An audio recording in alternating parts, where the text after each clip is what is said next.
আসসালামু আলাইকুম। এখন শুনবেন সংবাদ শিরোনাম। কেন্দ্রের হস্তক্ষেপে কারচুপি হয়েছে, ইস্তফা দেব না সাফ ঘোষণা মমতার। হার মেনে নেয়ার আহ্বান বিজেপির। বিভিন্ন স্থানে সংঘর্ষে দলের 2 কর্মী নিহত।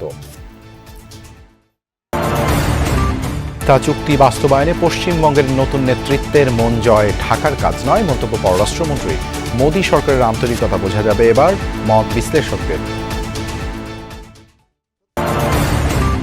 1 বছরের মধ্যে হবে স্থানীয় সরকার নির্বাচন, ডিসি সম্মেলনে জানালেন মন্ত্রী। দেশের কোথাও এখন লোডশেডিং নেই, দাবি ইকবাল হাসান মাহমুদের। শাপলা চত্বর হত্যাকাণ্ডে 58 জন নিহতের প্রমাণ পেয়েছে ট্রাইব্যুনাল। 7 জুনের মধ্যেই দেয়া হবে মামলার চূড়ান্ত তদন্ত প্রতিবেদন। এতক্ষণ শুনছিলেন সংবাদ শিরোনাম, এখন দেখবেন বিস্তারিত। নির্বাচন কমিশনের সহায়তায় শতাধিক আসন লুট করার অভিযোগ তুলেছেন তৃণমূল কংগ্রেস নেত্রী মমতা ব্যানার্জি। জোর করে হারিয়ে দেওয়ার দাবি তুলে মুখ্যমন্ত্রীর পদ থেকে পদত্যাগ না করার ঘোষণা দিয়েছেন তিনি। মমতার অভিযোগ, এই ষড়যন্ত্রে সরাসরি যুক্ত ছিলেন প্রধানমন্ত্রী নরেন্দ্র মোদী ও স্বরাষ্ট্রমন্ত্রী অমিত শাহ। তবে মমতার অভিযোগ অস্বীকার করেছে নির্বাচন কমিশন। এদিকে পদত্যাগ না করার সিদ্ধান্তের প্রতিক্রিয়ায় তৃণমূল নেত্রীর মানসিক স্বাস্থ্য নিয়ে প্রশ্ন তুলেছেন বিজেপি নেতারা।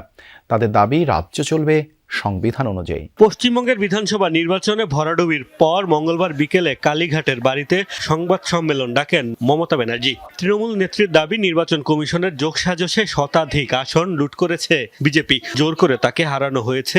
অভিযোগ করে মমতা ঘোষণা দেন মুখ্যমন্ত্রীর পদ থেকে ইস্তফা দেবেন না। জোর করে দখল করে যদি কেউ মনে করে যে আমি কি রেজিগনেশন দিতে হবে, no, not that. Now also I want to say that we didn't lose the election. It is their forceful attempt to defeat us.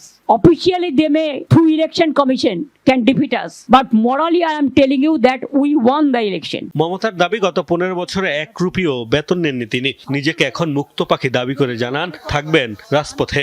বিরোধী জোট ইন্ডিয়াকে আরো শক্তিশালী করার হুঁশিয়ারিও দেন Mamata. Even these 15 years I have not withdrawn one paisa of pension or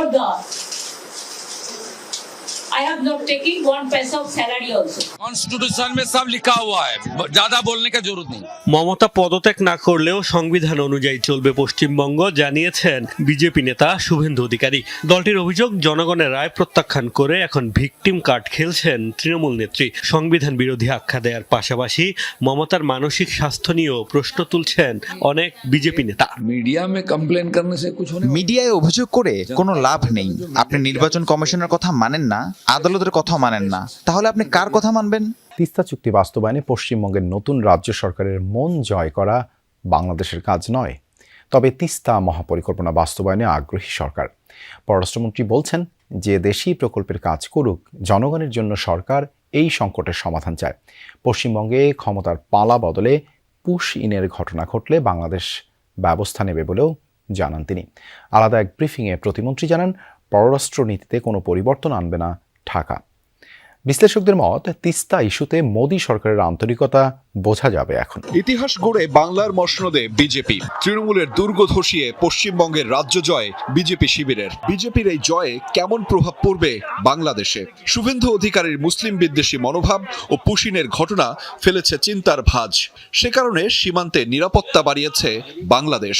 তৎপর BGB Comilla Mymensingh সীমান্তের এলাকাতে তৈরি করেছে বিশেষ বলয়। পশ্চিমবঙ্গে নতুন সরকার এলেও সম্পর্কে এর প্রভাব পড়বে না বলেই মনে করে ঢাকা। ভারতের নির্বাচন তাদের অভ্যন্তরীণ বিষয় হলেও কোনো ধরনের পুশিনের ঘটনা ঘটলে ব্যবস্থা নেবে বাংলাদেশ। বাংলাদেশ প্রথম বা বাংলাদেশ ফার্স্ট নীতিতে আমাদের ফরেন পলিসি, সেটা যেই সরকারে আসুক না কারণ সেই সাথে আমাদের ফরেন পলিসি পরিবর্তন হবে না। আমরা আমাদের ফরেন পলিসি নিয়েই সবার সাথে আলোচনার ভিত্তিতে আগাবো। তারা কি ভাবছেন, কি করবেন, সেটা তারা যদি না জানান, তাদের মাইন্ড রিড করার কাজ আমার না। প্রত্যাশা থাকবে যাতে করে এই চুক্তিটা যেটা হয়েছিল তখন, সেটা আমরা বর্তমান পরিস্থিতিতে সেটা আমরা কনসিডার করতে পারি কিনা। পশ্চিমবঙ্গে এক মমতার নির্মমতায় হয়নি তিস্তা চুক্তি। এবার কি তবে আশা দেখবে বাংলাদেশ? মন্ত্রী জানালেন, ভারতের মনোভাব বোঝা বাংলাদেশের কাজ নয়, তবে সাফ জানিয়ে দিলেন চীন সফরে তিস্তা মহাপরিকল্পনা বাস্তবায়নে দেশটির সহযোগিতা চাওয়া হবে। রাষ্ট্রের প্রতিরক্ষা শুধু সশস্ত্র বাহিনীর দায়িত্ব নয়, এক্ষেত্রে গোটা জাতির সম্মিলিত দায়িত্ব রয়েছে। সাবেক রাষ্ট্রপতি জিয়াউর রহমানের এই দর্শন বাস্তবায়নে জেলা প্রশাসকদের প্রতি আহ্বান জানিয়েছেন প্রধানমন্ত্রীর প্রতিরক্ষা বিষয়ক উপদেষ্টা। জনকল্যাণমূলক ও নিরাপদ রাষ্ট্র গঠনে সামরিক বেসামরিক প্রশাসনকে একসাথে কাজ করার উপর গুরুত্ব দিয়েছেন তিনি।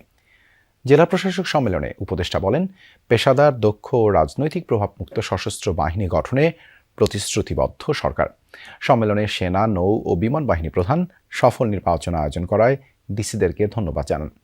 যে কোনো দুর্যোগে সহায়তার আশ্বাসও দেন তারা। জেলা প্রশাসক সম্মেলনের তৃতীয় দিনে প্রতিরক্ষা মন্ত্রণালয় ও সশস্ত্র বাহিনী বিভাগের সাথে ডিসিদের মতবিনিময়, যেখানে গুরুত্ব পায় পারস্পরিক সম্পর্ক ও শ্রদ্ধার মাধ্যমে গড়ে ওঠা বর্তমান সিভিল মিলিটারি সুসম্পর্ক অব্যাহত রাখা। আলোচনা হয় বরগুনায় আবহাওয়া অফিস নির্মাণ এবং ঢাকা ক্যান্টনমেন্ট ও সংলগ্ন এলাকায় গার্বেজ পয়েন্ট স্থাপন নিয়েও। সম্মেলনে প্রতিরক্ষা উপদেষ্টা বলেন, জনমুখী সশস্ত্র বাহিনী সরকারের অঙ্গীকার। দেশে সুশাসন, নিরাপত্তা ও উন্নয়নের অগ্রযাত্রা অব্যাহত রাখতে একসাথে কাজ করবে মিলিটারি ও সিভিল প্রশাসন। সাধারণ মানুষের সেবা আমাদের মূল লক্ষ্য এবং দায়িত্ব। এই লক্ষ্য অর্জনে জাতীয় নিরাপত্তা, সুশাসন এবং কার্যকরী প্রশাসন সমন্বয় খুবই গুরুত্বপূর্ণ। আমাদের পারস্পরিক শ্রদ্ধা এবং বোঝাপড়ার মধ্য দিয়ে গড়ে উঠতে পারে সত্যিকারের একটি গণতান্ত্রিক শক্তিশালী রাষ্ট্র ব্যবস্থা। সশস্ত্র বাহিনী পরিচালনা ও নিয়ন্ত্রণের ক্ষেত্রে সরকার জাতীয় স্বার্থকে প্রাধান্য দেবে বলেও জানান উপদেষ্টা। সেই সাথে গুরুত্ব দেয়া হচ্ছে জনগণের আস্থা পুনঃপ্রতিষ্ঠা। শাপলা চত্বর হত্যাকাণ্ডে ঢাকা, নারায়ণগঞ্জ, কুমিল্লা ও চট্টগ্রামে এখন পর্যন্ত 58 জন নিহতের প্রমাণ পেয়েছে ট্রাইব্যুনালের তদন্ত সংস্থা। নিহতদের পরিচয় শনাক্ত করা হয়েছে বলে জানিয়েছেন চিফ প্রসিকিউটর আমিনুল ইসলাম।